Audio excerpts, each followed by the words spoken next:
ইসলাম ধর্ম অবমাননার অভিযোগ যদি এই দেশে কারো বিরুদ্ধে তোলা যায়, অলমোস্ট বাছ বিচার ছাড়াই তার বিরুদ্ধে অনেক কিছু করে ফেলা যায়, তাকে হত্যাও করে ফেলা যায়। এই ঘটনা আমাদের আছে। কিংবা সিস্টেম্যাটিকলি বড় একটা অংশ জুড়ে ভাঙচুর চালানো যায়। এবং বিশেষ করে যদি অভিযোগটা হয় সংখ্যালঘু সম্প্রদায়ের কারো বিরুদ্ধে, তাহলে তার কথাই নেই। দুদিন আগে রংপুরের গঙ্গাচড়া উপজেলায় এই ঘটনাটি ঘটেছে। একজন কিশোর ইসলামের নবীর বিরুদ্ধে অবমাননাকর ফেসবুক স্ট্যাটাস দিয়েছেন। এই অভিযোগে সেখানকার সনাতন ধর্মাবলম্বীদের বেশ কিছু ঘর বাড়িতে হামলা হয়েছে, লুটপাট হয়েছে। আমি অবাক হয়ে দেখি যে এই সরকার, এই রাষ্ট্র এই ঘটনাগুলোর বিরুদ্ধে কখনোই খুবই প্রোঅ্যাক্টিভ স্টেপস নেন না, এমনকি রিঅ্যাক্টিভও না। পরবর্তীতেও তেমন কোনো সিগনিফিক্যান্ট স্টেপ নেওয়া হয় না।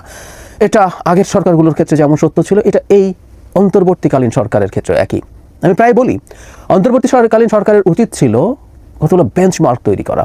এই ক্ষেত্রে একটা বেঞ্চমার্ক হতে পারতো এটা, কিন্তু না, এখনও এটা হয়নি। ঘটনা হচ্ছে সেই কিশোর যখন এই ধরনের স্ট্যাটাস দিয়েছেন বলে অভিযোগ হয়, তখন তাকে কিন্তু পুলিশ তার কাস্টাডিতে নিয়ে যায়, তার বিরুদ্ধে মামলা হয়। এখন আমাদের যে সাইবার সুরক্ষা আইন আছে, সেটা এই ধরনের মামলার স্কোপ আছে। আমরা দীর্ঘদিন থেকে একটা কথা বলছি, সেটা হলো কেউ যদি অপরাধ করে সেটা আইনের মাধ্যমে সমাধান হতে হবে, তাকে আইনের আওতায় নিতে হবে, তার বিরুদ্ধে মামলা হতে হবে। তদন্তে যদি তিনি অপরাধী প্রমাণিত হন, সেটা এই ধরনের অপরাধ হোক বা অন্য কোনো ধরনের অপরাধ, সেটা শাস্তি হবে। এটা খুবই বেসিক, এটা রাষ্ট্র গঠনের খুবই বেসিক। এটা কোনো অনেক লম্বা চওড়া কেতাবি কথা না। কিন্তু এখানে যখন তাকে নেওয়া হলো, তারপরও রীতিমতো সংগঠিত হয়েছে লোকজন। এটা শুধু ওই উপজেলার না, পাশের আরেকটা জেলার উপজেলা যার সাথে সীমান্ত আছে, নীলফামারী থেকে আমি রিপোর্টটা পড়ে দেখলাম, সেখান থেকেও লোকজন দলে দলে এসে এই হামলা চালিয়েছে। তার মানে এটা অর্গানাইজ করা হয়েছে, অর্গানাইজ করে হামলা চালিয়েছে। এটা কোনো স্পন্টেনিয়াসলি হয়ে গেছে ব্যাপারটা, এইরকমও না। আমি এই ক্ষেত্রে আইনশৃঙ্খলা রক্ষাকারী বাহিনী, বিশেষ করে সেনাবাহিনী যখন মাঠে থাকে, মানে প্রাথমিকভাবে পুলিশ ছিল, তারা এটা ঠেকিয়ে উঠতে পারেনি বলা হচ্ছে। সেনাবাহিনী ইনফ্যাক্ট অনেক আগে থেকে থাকতে পারতো, এটা ঠেকানো খুবই জরুরি ছিল। বিশেষ করে আমাদের সংখ্যালঘু সম্প্রদায়ের মানুষের উপরে যখন এগুলো হয়, এগুলোকে আলাদা গুরুত্ব দিয়ে দেখা উচিত। আমি সেই জায়গায় আসবো। পরবর্তীতে যখন পুলিশ এবং সেনাবাহিনী মিলিতভাবে আছে, তারপর খানিকটা নিয়ন্ত্রণে আনা গেছে।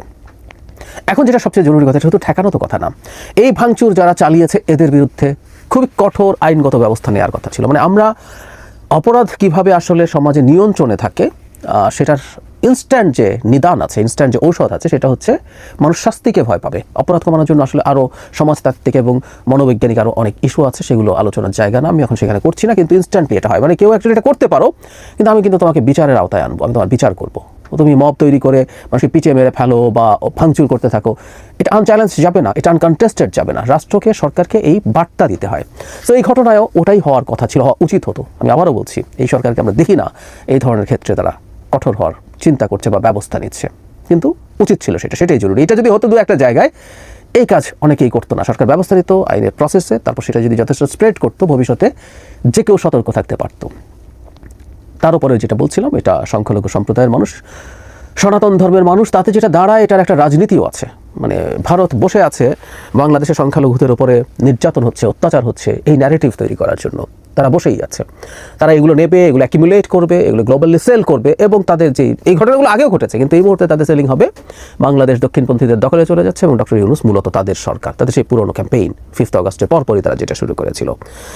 আর সরিয়ে রাখি, ভারত যদি এটা নাও করে, বাংলাদেশেরও এই সম্প্রদায়ের মানুষ বা অন্য কোনো সংখ্যালঘু সম্প্রদায়, সেটা জাতিগত বা অন্য কোনো ধরনের কারণেই হোক না কেন, ভাষাগত কারণে, তারা যে কোনো রকম অন্যায়ের যদি শিকার হয়, এই রাষ্ট্রকে তুলনামূলকভাবে, ইভেন আমরা বলছি যে সব নাগরিকের অধিকার সমান, কিন্তু এইসব ক্ষেত্রে আরও মনোযোগ বেশি দেওয়া দরকার।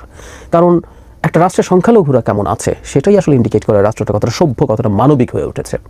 আমাদের নাগরিকদের এইসব ব্যাপারগুলো নিয়ে অনেক বেশি কথা বলা দরকার।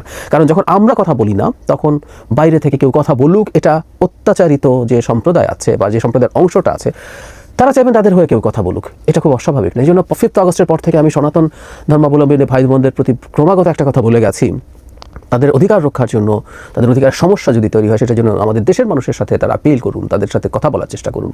সেটার জন্য ভারত এসে কথা বলবে, এটা রাদার তাদের জন্য, মানে ভারতের প্রতি আমাদের যে সাধারণ মানুষের যে ইমোশন বা যে ধরনের নেগেটিভ ইমোশন তৈরি হয়েছে, সেই ক্ষেত্রে এটা তাদের জন্য খুব ভালো কোনো কিছু বয়ে আনবে বলে মনে হয় না। আমি আবারও বলছি, এই দায়িত্ব ভারতের, দায়িত্ব এই দেশের সরকারের, দেশের জনগণের, বিশেষ করে সংখ্যাগুরু জনগণের, মুসলিম সম্প্রদায়ের মানুষ কোনোভাবেই যাতে এই সম্প্রদায়ের, হিন্দু সম্প্রদায়ের বা অন্য কোনো সংখ্যালঘু সম্প্রদায়ের মানুষের ওপরে কোনোভাবে যাতে কোনো রকম কোনো অত্যাচার না হয়ে ওঠে, সেটা নিশ্চিত করা খুবই জরুরি।